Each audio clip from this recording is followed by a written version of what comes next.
بسم اللہ والصلاة والسلام علی رسول اللہ۔ الحمدللہ اسباق ہمارے چل رہے ہیں متن منار السبیل کے، اور آج 8واں درس ہے۔ گزشتہ 7ویں درس میں ہم لوگوں نے باب ازالۃ نجاسہ یہ پڑھا تھا۔ باب ازالۃ نجاسہ میں نجاست کو دور کرنے کا، نجاست کو پاک کرنے کا طریقہ بتایا تھا، جس میں شرط یہ بتائی تھی کہ ہر نجاست کو 7 مرتبہ دھویا جائے گا۔ اگر وہ نجاست نجس ہو گئی کتے یا خنزیر کی وجہ سے تو اس کو پھر 1 مرتبہ پاک مٹی کے ذریعے یا صابن وغیرہ کے ذریعے پاک کرنا ضروری ہے۔ اس کے ساتھ پھر باقی مسائل ذکر کیے گئے تھے نجاست کو صاف کرنے کے، پاک کرنے کے حوالے سے، اور نجاست یا نشاور چیز بہنے والی ہوگی تو اس کا کیا حکم ہے، بہنے والی نہیں ہوگی تو اس کا کیا حکم ہے، جانوروں کی کیا، مردار کا جانوروں کا کیا حکم ہے، وہ حکم پچھلے باب میں ذکر کیا گیا تھا۔ آج کے سبق میں ہم پڑھیں گے باب الحیض۔ یہ باب حیض کے حوالے سے ہے، یعنی عورت کو جو ماہواری خون آتا ہے اس حوالے سے کیا احکامات ہیں، شرعی احکامات کیا لاگو ہوتے ہیں، وہ اس باب میں ذکر کیے جائیں گے۔ لا حیض قبل تمام 9 سنین، کہ 9 سال سے کم عمر میں اگر کوئی خون آتا ہے تو وہ حیض کا نہیں شمار کیا جائے گا، یعنی 9 سال سے پہلے اگر کوئی خون آتا ہے بچی کو تو وہ حیض کا خون شمار نہیں کیا جائے گا۔ ولا بعد 50 سنہ، اسی طرح 50 سال کی عمر کے بعد اگر کوئی خون آتا ہے عورت کو تو وہ بھی حیض کا خون شمار نہیں کیا جائے گا۔ ولا مع حمل، اور اسی طریقے سے حمل ہے اگر کسی عورت کو اور اس کو حمل کی حالت میں کوئی خون آتا ہے تو وہ حیض کا خون شمار نہیں کیا جائے گا۔ ظاہر جب حیض کا خون شمار نہیں کیا جائے گا تو حیض کے احکامات بھی اس پر نہیں آئیں گے، یہ مطلب ہے اس بات کا۔ اگلی بات، وَأَقَلُّ الْحَيْضِ، کم سے کم حیض کی مدت کتنی ہے، یاد رکھیں اس کو، یوم ولیلہ، 1 دن 1 رات۔ حیض کی کم سے کم مدت 1 دن 1 رات ہے۔ وَأَكْثَرُهُ 15 یوماً، اور زیادہ سے زیادہ حیض کی مدت 15 دن ہے۔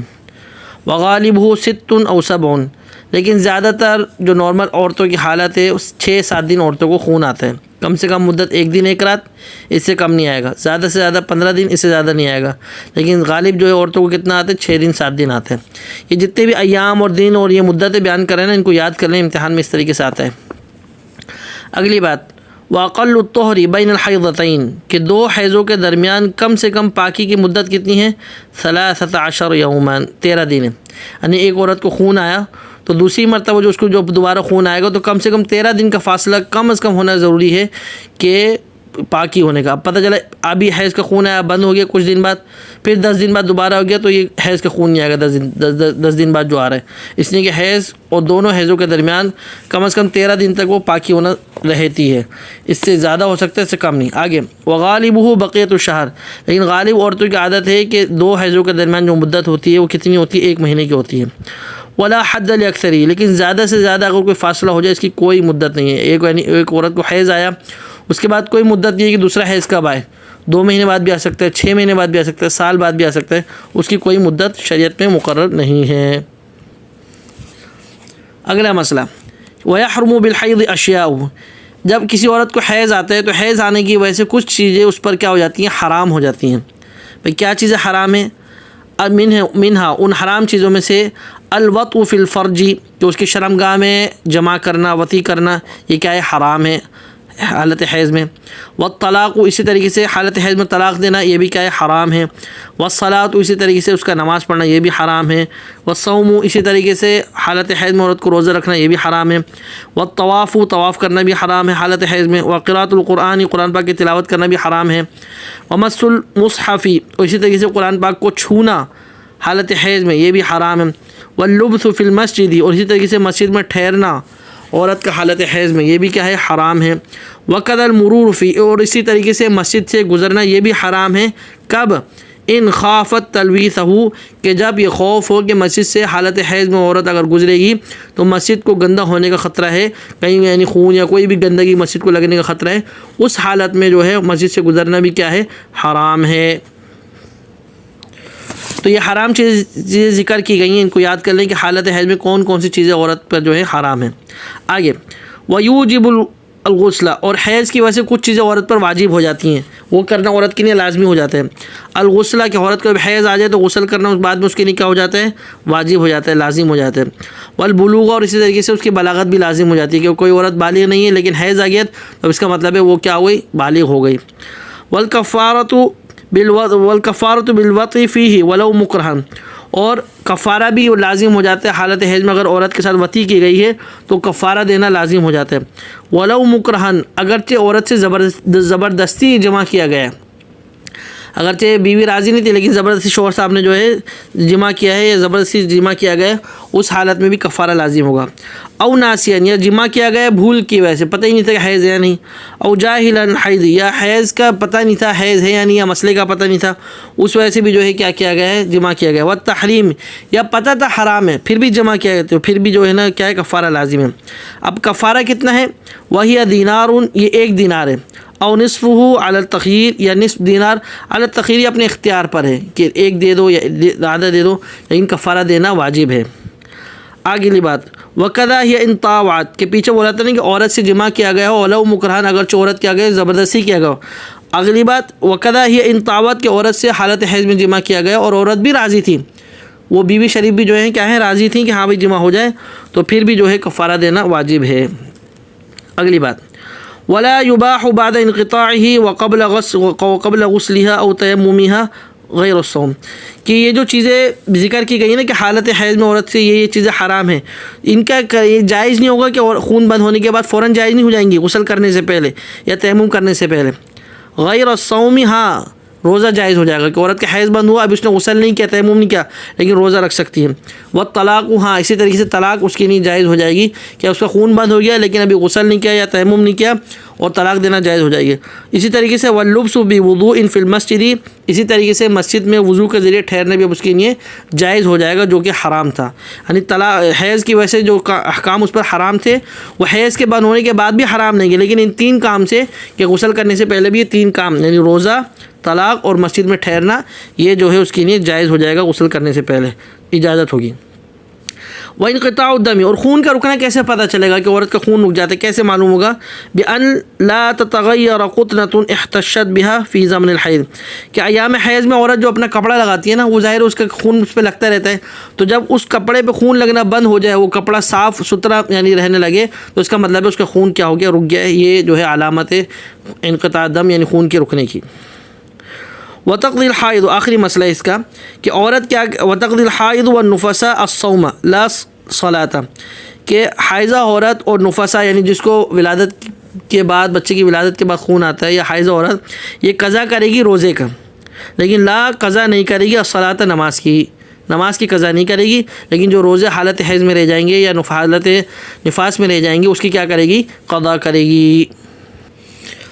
آگے فصل، یہ ہمارا باب الحیض چل رہا ہے، تو حیض کے مسائل بیان کرنے کے بعد اس فصل میں استحاضہ والی عورت کے مسائل بیان ذکر کیے جائیں گے، اور کچھ حیض کے حوالے سے مسائل ذکر کیے جائیں گے کہ ومن جاوز دمها 15 یوما، کہ کسی عورت کا خون اگر تجاوز کر جائے 15 دن سے زیادہ، تو فہیہ مستحاضہ، وہ عورت مستحاضہ کی کہلائے گی۔ مستحاضہ وہی جو اس کو بیماری والا خون کہلاتے ہیں، یعنی حیض کے علاوہ جو خون کہلائے گا وہ۔ تجلس من کل شہر 6 او 7، کہ ہر مہینے وہ جو ہے 6 یا 7 دن بیٹھے گی، حیث لا تمیز، کہ جب اس کو معلوم نہ ہو کہ خون اس کا کب آیا کب بنے، یہ اس کو پتہ نہیں ہو، تو کیا کرے گی، 6-7 دن تو حیض کے شمار کرے گی، باقی اس کے علاوہ جو دن خون آتے رہے گا اس میں کیا کرے گی، ثم تغتسل، کیا کرے گی، غسل کر لے گی، اس کے بعد روزہ رکھے گی۔ وتصلی بعد غسل المحل وتعصیبہ، اور ہر نماز کے لیے کیا کرے گی، اپنی جو شرمگاہ ہے اس کو دھوئے گی، وتعصیبہ، اور جو اس نے شرمگاہ پہ کپڑا لگایا ہوگا خون کو رکنے کے لیے، خون پہ یعنی جو کپڑا لگایا ہوتا ہے، تو ہر نماز کے لیے اپنی شرمگاہ کو بھی دھوئے گی اور اس وتعصیبہ، اور اس کپڑے کو بھی دھوئے گی، یعنی شرمگاہ کو دھو لیا اور وہ ناپاک کپڑا ویسے لگا لیا نہیں، اس کو بھی دھو کے اس کو بھی لگائے گی۔ وتتوضا فی وقت کل صلاۃ، اور ہر نماز کے لیے وضو کرے گی، ہر نماز کے وقت کے لیے وضو کرے گی۔ وتنوی بوضوئها الاستباحہ، اور نیت کرے گی اپنے وضو کے جائز ہونے کی، یعنی اس کو وضو تو اس کے ہوگی نہیں ظاہر ہے، لیکن شریعت اس کو اجازت دے رہی ہے، تو شریعت کے اجازت کو جائز یعنی وضو کے جائز ہونے کی نیت کرے گی۔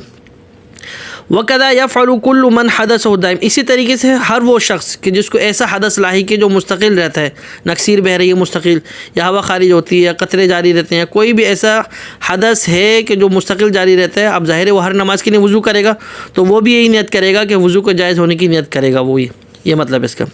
آگے وَيَحْرُمُ وَطْءُ الْمُسْتَحَاضَةِ وَلَا كَفَّارَةَ، اسی طریقے سے مستحاضہ عورت کہ جس کو حیض کے علاوہ خون آ رہا ہے اس سے بھی وطی کرنا کیا ہے، جمع کرنا حرام ہے. ہاں ولا کفارہ، لیکن اگر جمع کر لیا تو اس میں کفارہ نہیں ہے. پیچھے ہم نے پڑھا تھا کہ حالت حیض میں بھی جمع کرنا حرام ہے، لیکن اگر کیا کر لیا، جمع کر لیا تو واجب ہو جائے گا کفارہ دینا، لیکن حالت مستحاضہ میں کفارہ دینا واجب نہیں ہے. آگے والنفاس، پیچھے حیض کے مسائل ذکر کیے گئے تھے نا کہ حیض کی مدت، پھر حیض کی زیادہ سے زیادہ مدت تو کتنی آتی ہے، وہ حیض کا ذکر کیا گیا تھا اس باب کے شروع میں. اب یہاں سے نفاس کے کچھ احکامات بیان کر رہے ہیں. نفاس یعنی وہ خون جو بچے کی پیدائش کے بعد عورت کو 40 دن تک خون آتا ہے. تو نفاس لا حد لاقل، اس کی کم سے کم کوئی مدت نہیں ہے. حیض کی کم سے کم مدت ایک دن ایک رات ہے، لیکن نفاس کی کم سے کم مدت کوئی نہیں ہے. وہ اکثر ہو، لیکن نفاس کی زیادہ سے زیادہ مدت 40 یوماً 40 دن ہے. حیض کی زیادہ سے زیادہ مدت کتنی تھی؟ 15 دن، لیکن نفاس کی زیادہ سے زیادہ مدت کتنی ہے؟ 40 دن. یہ ذہن میں رکھیں. وَيَثْبُتُ حُكْمُهُ، تو حیض کا حکم کب سے ثابت ہوتا ہے، کب سے لازم ہو جاتا ہے نفاس کا حکم؟ بوضع ما تبین فی خلق الانسان، کہ جب بچے کی پیدائش ظاہر ہو جائے اس وقت سے نفاس کا جو خون ہے اس کا حکم کیا ہو جاتا ہے؟ ثابت ہو جاتا ہے، اس کے خون کے احکامات جو ہیں جاری ہوں گے. فَإِن تَخَلَّلَ 40 نَقَاءٌ فَهُوَ طُهْرٌ، اگر کسی عورت کا 40 دن سے پہلے حیض نفاس کا خون ختم ہو جائے، صفائی ہو جائے، پاکی ہو جائے، تو وہ پاک کہلائے گی. اب وہ نماز پڑھے گی، روزہ رکھے گی، جو بھی احکامات ہیں وہ جاری ہوں گے. لیکن یکرہ وطؤ فیہ، لیکن اس حالت میں بھی اب اس سے وطی کرنا، یعنی پاک ہونے کے بعد بھی اگر 40 دن سے کم مدت میں عورت 20 دن میں 25 دن میں پاک ہو گئی ہے، اس کے بعد وہ اپنی نماز روزہ جاری کرے گی، لیکن وطی پھر بھی 40 دن تک کیا ہے؟ مکروہ ہے. اس کے بعد کرنا جائے گا، اس میں ہو سکتا ہے پھر شاید خون آ جائے، اس وجہ سے وطی کرنا پھر بھی کیا ہے؟ مکروہ ہے. اس کو ذہن میں رکھیں.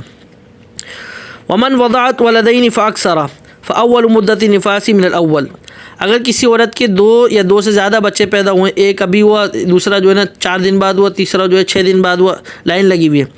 تو بہرحال کسی عورت کے 2 یا 2 سے زیادہ بچے پیدا ہوں تو اس کی نفاس کی مدت کب سے شمار کی جائے گی؟ فاول مدت نفاسی من الاول، تو پہلے بچے کے پیدائش کے بعد سے اس کی نفاس کی مدت شمار کی جائے گی. فلو کان بینہما 40 یوما، اگرچہ اس کے نہیں کیا ہے پہلے اور دوسرے بچے کے درمیان اگرچہ 40 دن کا وقفہ ہی کیوں نہ ہو جائے، فلا نفاس للثانی، تو پھر دوسرے کے لیے نفاس کا حکم نہیں ہوگا. یعنی ایک عورت کا ایک بچہ ابھی پیدا ہوا، دوسرا بچہ 10 دن بعد پیدا ہوا، تو اس کی نفاس کی مدت جو پہلا بچہ جب 10 دن پہلے پیدا ہوا تھا نا، جبھی سے شمار کی جائے گی. لیکن ایک عورت کا بچہ ایک ابھی پیدا ہوا اور دوسرا بچہ 40 دن کے بعد پیدا ہوا، تو بیچ میں جو 40 دن کا وقفہ رہا ہے یہ بھی نفاس کا ہوگا اور وہ نفاس کی مدت شمار کی جائے گی. اب 40 دن بعد جو دوسرے حضرت تشریف لا رہے ہیں تو اب وہ جو اس کے بعد جو مدت ہوگی وہ نفاس کی شمار نہیں کی جائے گی. آگے وفی وط النفساء ما فی وط الحائض، کہ حالت نفاس میں عورت سے وطی کرنے کے بھی وہی احکام ہیں کہ جو احکام حالت حیض میں عورت کے ساتھ کرنے کے تھے. حالت حیض میں ہم نے کیا پڑھا تھا کہ کفارہ دینا لازم ہوگا، جو پیچھے مسائل پڑھے تھے وہی حالت نفاس میں اگر عورت کے ساتھ شوہر صاحب نے وطی کر لی تو اس کے بھی وہی احکامات ہیں، وہی جو ہے نا حرام ہے اور وہی سب چیزیں احکامات ہیں. آخری مسئلہ وَيَجُوزُ لِلرَّجُلِ شُرْبُ دَوَاءٍ مُبَاحٍ يَمْنَعُ الْجِمَاعَ، اور جائز ہے مرد کے لیے کوئی ایسی دوا کا استعمال کرنا کہ جو کہ کیا ہو؟ جائز ہو، مباح ہو، یعنی اجازت ہو اس دوا کی جماع سے رکنے کے لیے. اب ظاہر 40 دن عورت جماع سے عورت جو ہے نفاس میں ہے، اور 15 دن یا مستحاضہ یا 2-3 مہینے حیض میں ہے، مستحاضہ میں ہے، تو شوہر صاحب تو وہ کیا ہے پھڑک رہے ہیں، وہ تو ان کو تو ظاہر ہے دوائی چاہیے. تو اب ان کے لیے جو ہے دوائی کھانے کی اجازت ہے کہ جو اپنی نفس پہ کنٹرول کرنے کی اگر کوئی دوائی کھا لیتے ہیں کہ تاکہ جو ہے نا جمع نہ کرنا پڑے اور حرام کام سے بچ جائیں، تو اس کے لیے ان کے لیے دوائی کھانے کی کیا ہے؟ اجازت ہے. وللانثى، اسی طریقے سے عورت کے لیے بھی اسی طریقے کی کوئی دوائی کھانے کی اجازت ہے. شربۃ الحصول الحیض ولقته، کہ حیض کو روکنے کی بھی دوائی کھانے کی اجازت ہے اور حیض کو جاری کرنے کی بھی دوائی کھانے کی عورت کو کیا ہے؟ اجازت ہے. کہ کسی عورت کا حیض رک نہیں رہا ہے اب وہ دوائی کھا لے حیض کو روکنے کے لیے تو جائز ہے. کسی عورت کا حیض آ نہیں رہا ہے تو حیض کو شروع کرنے کے لیے دوائی کھا لے تو یہ بھی کیا ہے؟ جائز ہے. تو یہاں تک ہمارا باب الحیض مکمل ہو گیا. تو باب الحیض کے جو بھی مسائل پڑھے ہیں ان کو ذہن نشین کر لیں. آگے اگلا باب شروع کرتے ہیں، باب الاذان والاقامہ، کہ یہ باب اذان اور اقامت کے مسائل کو اس باب میں ذکر کیا جائے گا، اس کے بارے میں ہے. وہما فرض کفایت، کہ یہ دونوں اذان اور اقامت یہ دونوں کیا ہے؟ فرض کفایہ ہے. یاد رکھیں ایک ہوتا ہے فرض عین اور ایک ہوتا ہے فرض کفایہ. فرض عین کا مطلب کہ ہر شخص پر کیا ہے؟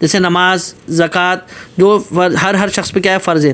لیکن اذان سارے نمازی تو اذان نہیں دیتے, سارے نمازی تو اقامت نہیں کہتے, تو یہ چیز کیا ہو کسی ایک نے دے دی سب کی طرف سے کافی ہو جائے گا, اس کو بولتے ہیں فرض کفایہ. تو وہما فرض کفایت, تو یہ اذان اور اقامت یہ دونوں کیا ہیں فرض کفایہ, یعنی کسی ایک نے دے دی تو سب کی طرف سے کافی ہو جائے گا. فی الحضر علی الرجال الاحرار, اور آزاد آدمی پر جو کہ کیا ہو مقیم ہو مسافر نہ ہو تو اس پر کیا ہے فرض کفایہ ہے. ویسنان للمنفرد, اور یہ اذان اور اقامت یہ دونوں کیا ہیں سنت ہیں اکیلے آدمی کے لیے, اگر کوئی اکیلے نماز پڑھ لے تو اس کے لیے اذان اور اقامت دینا کیا ہے سنت ہے. اور پھر سفر, اسی طریقے سے اگر کوئی سفر میں ہے تو وہاں پر اذان اور اقامت دینا کیا ہے سنت ہے, وہاں پھر فرض نہیں ہوگی. آگے ویکرہان للنساء, اور یہ دونوں کون دونوں اذان اور اقامت مکروہ ہیں کس کے لیے عورت کے لیے کہ عورت اذان اور اقامت دے. ولو بلا رفع صوت, اگرچہ جو ہے ہلکی آواز سے عورت کیوں نہ دے پھر بھی اس کے لیے کیا ہے مکروہ ہے. اگلی بات, یہ اذان اور اقامت بھی بہت غور سے سنیں, اس کی ایک ایک لائن کو یاد کرنا ہے, اس لیے کہ یہ بھی اکثر امتحان میں سوال آتے ہیں ان میں سے. ولا یصحان الا مرتبین متتاولین عرفا, اور صحیح نہیں ہے اذان اور اقامت کو دینا مگر یہ کہ کیا ہو ترتیب سے ہو اور مسلسل ہو, کہ اذان اور ترتیب سے اذان شروع کری اور ترتیب سے اذان ختم کری, اور اذان دینے کے بعد بیچ میں وقفہ نہ ہو, ایسے چلتا چلا جائے, تو یہ کیا ہے متوالیین, یہ ہے, تو یہ کیا ہے اس طرح ہونی چاہیے. وَأَن يَكُونَ مِنْ وَاحِدٍ بِنِيَّةٍ مِّنْهُ, اور اذان اور اقامت وہ بھی ایک ہی آدمی دے کہ اس کی نیت بھی کس کی ہو نماز کی ہو. یہ نہیں کہ اس کی نیت تو نماز کی نہیں تھی, اذان دے کے جو ہے نا وہ نکل لیے باہر, ان کے اذان کی نیت ہی نماز کی نیت ہی نہیں, تو اذان اور اقامت وہی آدمی دے کہ جس کی کیا ہو نماز کی نیت ہو. آگے وشرط, اب یہ شرائط ہے شرط ہے کس کے لیے اذان اور اقامت کے لیے. کیا شرط ہے کہ کون ہو مسلمن, کہ اذان اور اقامت دینے والا کیا ہو مسلمان ہو, ذکرن کیا ہو مذکر ہو مرد ہو, عاقلاً عقل والا ہو, ممیزاً تمیزدار ہو, ناطقاً بولنے والا بھی ہو, پتہ چلا وہ بول ہی نہیں سکتا وہ گونگا ہو, تو عدلاً مطلب نیک ہو, ولو ظاہراً اگرچہ ظاہری طور پہ نیک ہے لیکن نیک ہو. آگے ولا یصحانی, کہ یہ دونوں اذان اور اقامت صحیح نہیں ہے قبل الوقت, وقت سے پہلے اگر اذان اور اقامت دے دی تو یہ صحیح نہیں ہوگی. الا اذان الفجر, ہاں لیکن فجر کی اذان اگر وقت سے پہلے دے دی تو صحیح ہو جائے گی. فیصح بعد نصف اللیل, اور فجر کی اذان آدھی رات کے بعد بھی دے سکتے ہیں, اس کے لیے آدھی رات کے بعد بھی فجر کی اذان کو دینا کیا ہے جائز ہے. اگلی بات, یہ شرائط بیان کر رہے تھے نا, شرائط یہ بھی ہے ورفع الصوت رکن, کہ آواز کو بلند کرنا یہ رکن ہے, آواز کو اذان میں اقامت میں بلند کرنے کیا ہے رکن ہے. معلوم یؤذن لحاضر, کہ کب بلند ہے اذان آواز کو بلند کرنا کب رکن ہے, کہ معلوم یؤذن لحاضر, جب کہ جو موجود لوگ ہیں نا ان کے لیے جب کہ دوسری طرف سے اذانیں نہیں ہوئی ہوں, ایک ہی اذان ہو رہی ہو تو اس اذان کو سب کی نہیں ہے کہ سب تک آواز پہنچ جائے, تو آواز کو بلند کرنے کیا ہے رکن ہے یعنی فرض ہے لازم ہے. وسنہ, اذان اور اقامت کی شرائط کیا سنت کیا ہے, یہ سنن ہے. کونہ صیتاً, کہ کونہ صیتاً, کہ اذان اور اقامت دینے والا کیا ہو ذرا آواز بلند آواز والا ہو, بڑی آواز والا ہو, تیز آواز والا ہو. امیناً, امانت دار ہو. عالماً بالوقت, اور وقت کے بارے میں معلومات بھی اس کو ہو. متطہراً, پاک صاف ہو. قائماً فیہما, اور کھڑے ہو کے دی جائیں یہ اذان اور اقامت یہ دونوں, یہ بھی کیا ہے سنت ہے. لیکن لا یکرہ اذان المحدث بل اقامہ, لیکن اذان کا جو حالت حدث میں ہو یعنی بغیر وضو ہو تو اس کا اذان کا کہنا جو ہے مکروہ نہیں ہے. بل اقامہ, لیکن اقامت کا کہنا کیا ہے مکروہ ہے, یعنی بغیر وضو کے اذان کا دینا مکروہ نہیں ہے لیکن اقامت کا دینا کیا ہے مکروہ ہے. اگلی بات, ویسن الاذان اول الوقت, اور اسی طریقے سے سنت ہے کہ اول وقت میں اذان دی جائے. والترسل فیہ, اور اسی طریقے سے اذان اور اقامت میں کیا کیا جائے آہستہ آہستہ ٹھہر ٹھہر. اذان میں کیا ہے سنت ہے کہ ٹھہر ٹھہر کے اذان کو دیا جائے, یعنی جلدی اذان دے دی نہیں, ٹھہر ٹھہر کے یہ سنت ہے اذان میں. وَأَن يَكُونَ عَلَى عُلُوٍ, اور اسی طریقے سے سنت ہے کہ اذان کی کہاں دی جائے بلند جگہ پر دی جائے. رافعاً وجہہ, اور اسی طریقے سے اذان دیتے ہوئے اپنے چہرے کو بلند رکھنا, اونچا رکھنا, یہ بھی کیا ہے سنت ہے.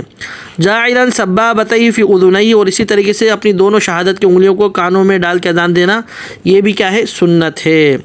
مستقبل القبلہ, اور قبلے کی طرف رخ چہرے کو رکھنا, یہ بھی کیا ہے